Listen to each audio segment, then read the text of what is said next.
we are not going to rest. This coming Sunday, civil rights activists and organizations calling for a national day of action.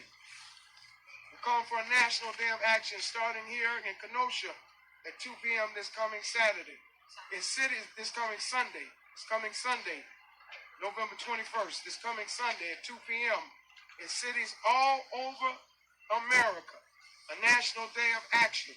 We'll be meeting with NBA players and NFL players for a national boycott because we're not going to sit back and take this quietly.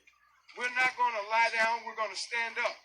This is not a time for champions to lie down. This is a time for us to rise up in the spirit of those who marched and put their bodies and their lives on the line for people like Jacob Blake Jr.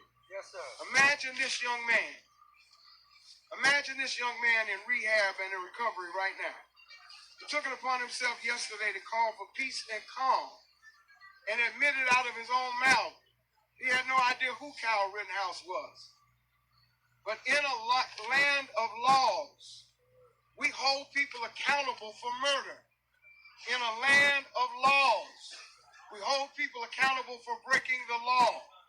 In a land of laws, no matter how well financed you are or popular you are, when have we ever seen a black or brown defendant have a Congress member, a member of Congress, laud and applaud them out in the open? When have we ever had a murderer, a domestic terrorist as such he was, have conversation about giving him the Congressional Medal of Honor? It is outrageous. It's beyond disappointment. It's a national disgrace. And there's no way that we can allow our Constitution and our democracy to fall prey to vigilantism. So we'll be marching. And this time, there are going to be economic consequences for this kind of behavior. You're not going to continue to shoot black and brown people. You're not going to continue to take advantage and intimidate us. Have two branches or two forms or two brands of freedom. There will not be a white justice. There will not be a black justice. There will be the right justice. And we're not going to sit idly by with the blood of Anthony Huber and Joseph Rosenbaum and the tragedy that Gage is dealing with disability. And then Jacob Blake Jr.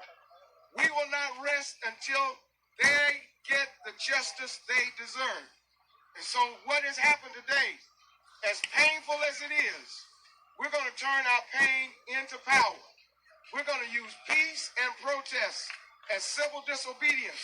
And we're going to shut some basketball games down. We're going to shut some arenas down. We're going to shut some football games down. We're going to shut some malls down. We're going to shut some supermarkets down. If you think there's a problem with the supply chain now, wait until this collaboration of black and white and brown dollars stop flowing during this holiday season. All hell is about to break loose in another way, in a constructive way. Because if you can finance vigilantism, we can finance civil rights and social justice. Yes, sir. And so we're calling for our allies, because as was mentioned earlier by Hannah, by Kelly, all lives matter.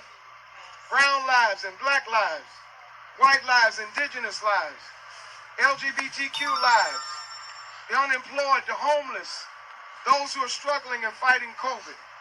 We cannot let this moment be the moment that defines us as a nation and as a community. We are going to rise above it, and we're going to look this injustice in the face, and we're bringing a brand new form of freedom and justice to the streets of America. A national day of public civil disobedience. Yes, sir. This coming Sunday, 2 p.m. starting here in Kenosha. Let freedom ring. All right. National Rainbow Push, give it up for Bishop. Thank you so much, Bishop. The words always ring true.